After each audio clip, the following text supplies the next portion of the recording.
Okay, hi everybody. My name is Luam and I'm going to be emceeing this event tonight. Thank you for coming and for being here. I know that there's a lot of different places y'all could have been. So, welcome to the Network for the Elimination of Police Violence event. It's a coalition of groups including the Network for Pan-African Solidarity, Law Union of Ontario, International People's Democratic Uhuru Movement, and the Coalition of Black Lawyers, along with many other individuals and groups. Tonight is an opportunity for all of us to engage in conversations surrounding freedom, self-determination, accountability, and protection. But before we get into the event, I think it's important to give a bit of a historical grounding in what Black August is. So Black August originated in the California penal system to honor fallen freedom fighters, Jonathan Jackson, George Jackson, William Christmas, James McLean, and Katari Gaulden. Jonathan Jackson was gunned down outside the Marin County, California courthouse on August 7th, 1970, as he attempted to liberate 3 imprisoned Black liberation fighters. James attempted to liberate McLean, William Christmas, and Ruchell Magee. Magee is the sole survivor of that armed liberation attempt. He's the former co-defendant of Angela Davis and has been in lockdown for 50 years, most of it in solitary confinement. George Jackson was assassinated by prison guards during a Black prison rebellion in San Quentin on August 21st, 1971. 3 prison guards were also killed during the rebellion, and prison officials charged 6 Black and Latino prisoners with the death of those guards. Those 6 brothers became known as the San Quentin Six. Katari Gaulden was a prominent leader of the Black guerrilla family. After Comrade George was assassinated, Katari was a leading force in the formation of Black August, particularly its historical and ideological foundations. Katari, like many of the unnamed freedom fighters of the BGF and the revolutionary prison movement of the 1970s, was murdered in San Quentin prison in 1978 to eliminate his leadership and destroy the resistance movement. Traditionally, Black August is a time to study history, particularly Black history in the genocidal North American Empire. The first Africans were brought to The first Africans were brought to Jamestown as slaves in August of 1619. So August is a month during which Africans can reflect on our current situation, our self-determination, and our visions for freedom. More generally speaking, Black August is an opportunity for Africans and our comrades in the struggle to reflect, study, plan, pay homage to our legacy as organizers, and recommit ourselves to a prolonged struggle. Over the last few weeks, Toronto was shocked by the police brutality that was witnessed as members of the Toronto Police Department executed Sami Yatin, an 18-year-old youth who had recently moved here from Syria. For racialized peoples, indigenous peoples, Black peoples, poor people, migrant workers, and many others who live, work, and organize in Toronto, this is an everyday reality. Our communities have been and continue to be in a state of emergency because police departments are there to secure and protect systems of white supremacy. They are not there to protect our people. Our streets are bleeding, and the Toronto Police Department, as an extension of the Canadian state, is responsible. The Network for the Elimination of Police Violence came together because police violence is a structural and integral part of a society with oppression. It is not about getting police better training or hiring more cops for our communities. The structure itself is broken. We need to vision and build different ways of understanding and implementing protection. The Network for the Elimination of Police Violence came together because fighting police violence calls for organizing and goes beyond just mere mobilization. The Network for the Elimination of Police Violence came together because we must build structures, projects, and programs through which the struggle against police violence will be waged on a methodological and permanent basis. The Network for the Elimination of Police Violence came together because of a desire to ensure that we are informed by the lessons of the past on organizing and mobilizing against policing violence. The Network for the Elimination of Police Violence came together because we need to focus on the broader prison industrial complex, as policing violence is but one of its many functions. So tonight's going to be organized in a lot of ways. Is Faith Nolan here yet? No? Okay. So the first thing that we're going to be doing is a panel discussion. Each speaker is going to have 10 minutes to speak, which then will take a 10-minute break, and we'll reconvene and begin the working group aspect of the evening, and we'll give more information about that part when we get there. Okay, so if I can have the panelists come up to the front of the room, please.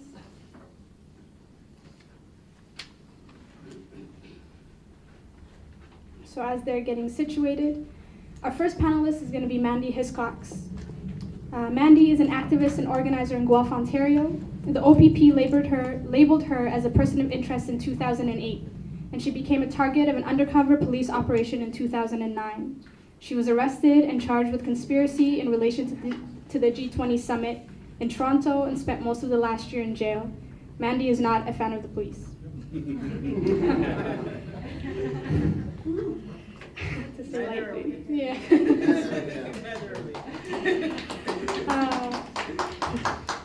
So Kabir Joshi Rajan is an organizer with the Toronto chapter of the International People's Democratic Uhuru Movement, an organization that has been struggling for power and self-determination in the Black community since 1991.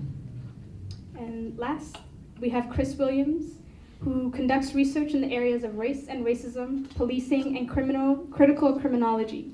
His published work has been featured in journals such as Race and Class, Canadian Ethnic Studies, and the African Geographical Review. At the level of grassroots activism, he works with a variety of Toronto-based organizations and individuals dedicated to addressing issues pertaining to how police power is exercised against marginalized communities. So if we can give a round of applause to all of our panelists. In 2010, I was organizing around the G20 summit in Toronto, and had been organizing for probably about a year and a half. And on the morning of June 26, which was the first day of the summit, of the Toronto part of the summit, it was like 4:30 in the morning, and the police busted into the house that I was staying in with two other organizers. Came in, door popped open. Cops came in, they were yelling, get down on the ground, hands on your head. Everything was in slow motion for me, so I heard this noise, and then I was like, that's weird, who's knocking at the door? And then the door opened, I was like, I wonder who that is. And then really slowly, I realized that these were cops. And then really slowly, I realized that that was a gun that was pointed at us. And I'm only mentioning this because I never once, for 1 second, believed that I or anyone else in that house that day would be shot. And I think that's important to point out because I'm sitting on this panel, and I know that that would not be the case for a lot of people in this city and for a lot of people probably in this room today. And so I think it's important to acknowledge that my relationship, for lack of a better word, with the police is probably quite different from that of a lot of people. So just putting that up there. So I was asked to speak about the criminalization of dissent, and I guess I'll start by saying, that looks like a lot of different things. On the surface, it looks like profiling, so looking around at people on protest day, people who maybe have funny hair or maybe are wearing a backpack, and deciding that those are the people that you're going to stop and frisk. So there's that kind of profiling, that kind of targeting. If they decide that you're a protester, whether you are or not, the cops will stop you, have a look inside your bag, maybe check out your ID, maybe write down your information. It looks like police visiting your home, visiting your organizing meetings and asking to be let in, or just coming as undercovers and strolling in and hoping that you don't notice. And it looks like, the cops having a presence at your rallies and your actions, no matter how small they are or no matter how benign they are. So that you get this kind of feeling that, to people who are kind of on the outside looking in, that they get the sense that protesters are dangerous, that we need to be watched, that people need the cops to protect them from us, and that's not something that they really want to get involved in. So in that sense, I think the police criminalize dissent and criminalize the organizing that we do. And another way, which is kind of a lot more blatant, is just to make laws that are designed to make people afraid to go out and take to the streets. So one really recent thing that's happened is that we have a new anti-mask law now in Canada, which says that you can land up to 10 years in jail for wearing a mask at a riot. And of course, that's anything that the police consider that they want to call a riot, and they can call anything that they want a riot, basically. So that is a lot of jail time for going to a protest that the cops deem becomes a riot and happening to have on a mask. And there's a lot of good reasons that you would want to mask up at an action. Maybe you don't want your boss to know that you're there, or maybe you don't want your mom to know that you're there. Or maybe it's just that you want to be in solidarity with other people who need to be anonymous. So, it's not all that useful if people need to protect their identity for only those people to be protecting their identity, because then they just become a target.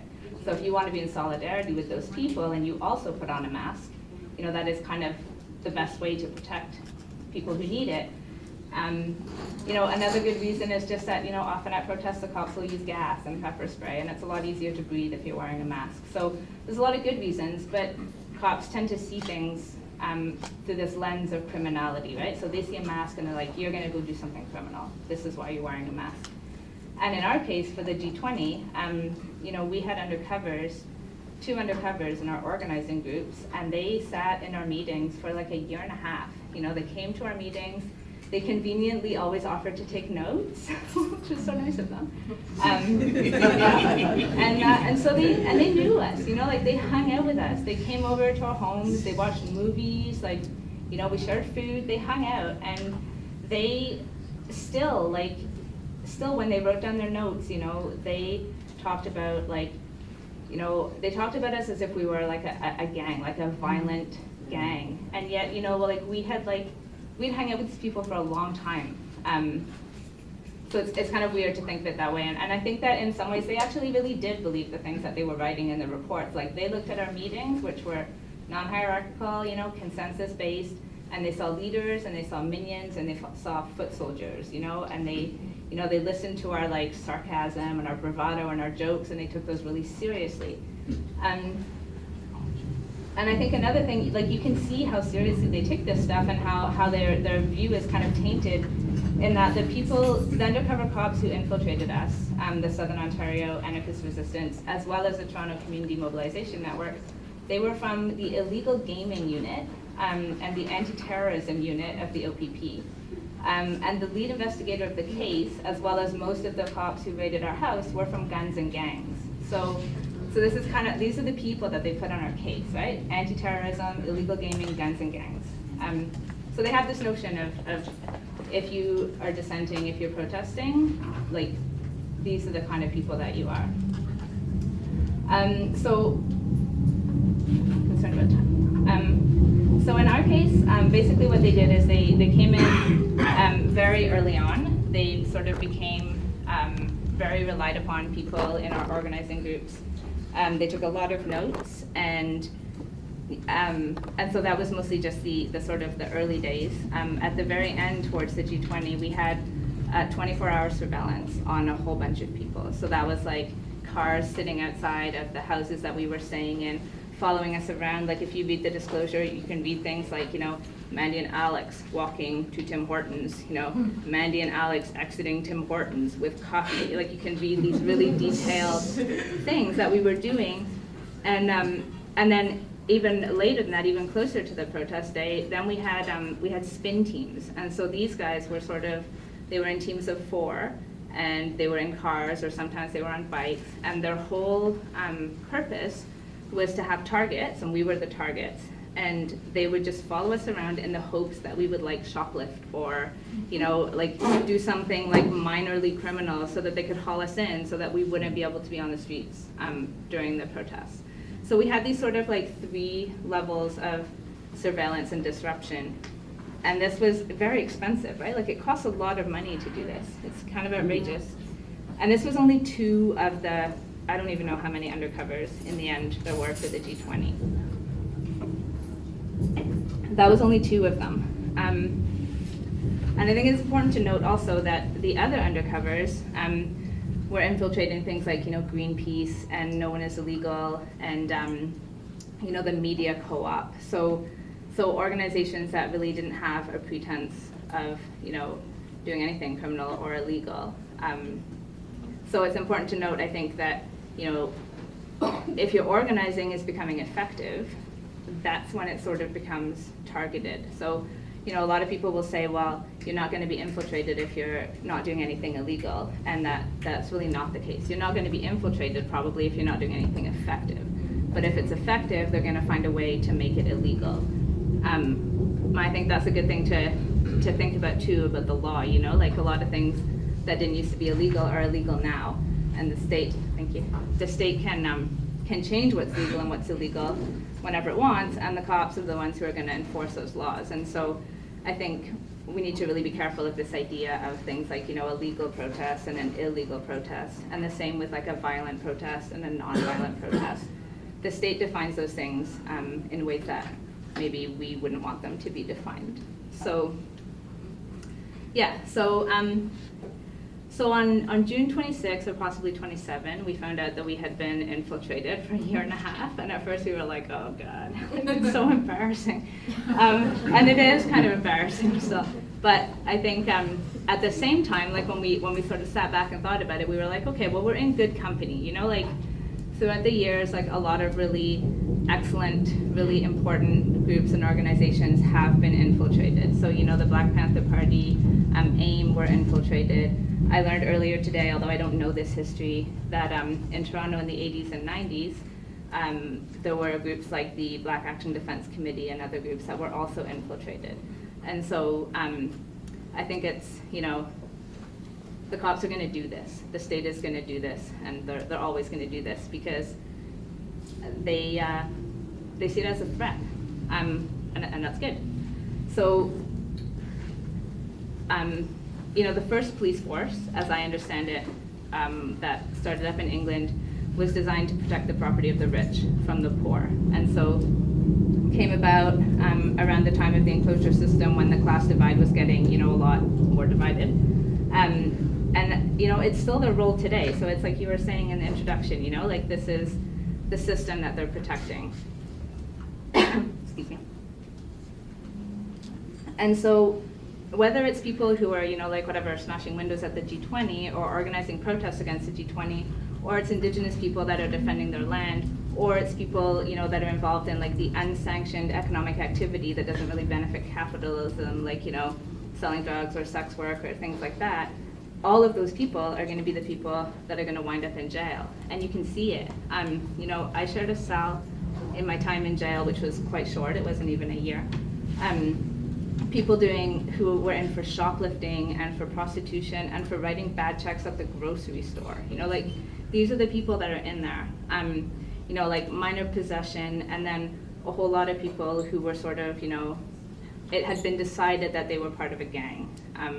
And so when a house got raided, they got brought in. Or, you know, like when a weapon was found in a car, everyone in the car got brought in. And that was really common. And one thing that I remember thinking at the time is like a lot of the stuff that people were saying, you know, they say we're part of a gang because we do these things. That's like, you know, when I was a teenager, if I did those things, that would just be like a group of friends loitering in the parking lot, you know? And yet there's a lot of communities where that makes somebody like a gang member. And it's like that in the jail too. So, yeah, so you can see all this, you know, you can see people coming in and coming out of the jail, the revolving door of the same communities. People come in and they're like, oh, hey, how's so-and-so? You know, you can really see that it's certain neighborhoods that are reflected in the prison population. Okay, and I'm running out of time, so I think I'm gonna wrap up, yes? Okay. So anyway, so in the case of political organizers, you know, it really affects us in that we can't organize. So if you're on house arrest for a year and you have non-association conditions and all that stuff, you can't do anything. And that in itself is a benefit to the state, right? Like that's what they want. They don't care if we end up in jail in the end, they just don't want us to be effective. So I'll just end by saying in closing that the OPP started to surveil me in 2008. One of the main reasons that they did that is because they said that I was a bridge between people doing Indigenous solidarity work in Ottawa and Guelph and Toronto, which I was like, that is giving me way too much credit for one thing. But thank you. But I think it's really important to notice that because they hate that, right? Like they hate when communities come together, especially communities that have traditionally been divided and that they want to keep divided. And so, you know, at first I was like, why am I speaking on this panel? But I think that you know, this is a thing, right? Like we have a lot of different experiences, but I think that we do have, you know, we have some commonalities, and mainly we have, you know, a common enemy. So I understand that, you know, like privileged activisty types can be hard to work with. You know, like we say and we do ignorant things sometimes, and we're really offensive sometimes, and we have a lot to learn and we have a lot to unlearn. But I think that we also, we really need to work together, because it's clear that that is what this makes the state really nervous. And if it makes them nervous, then we should be doing it. So thank you.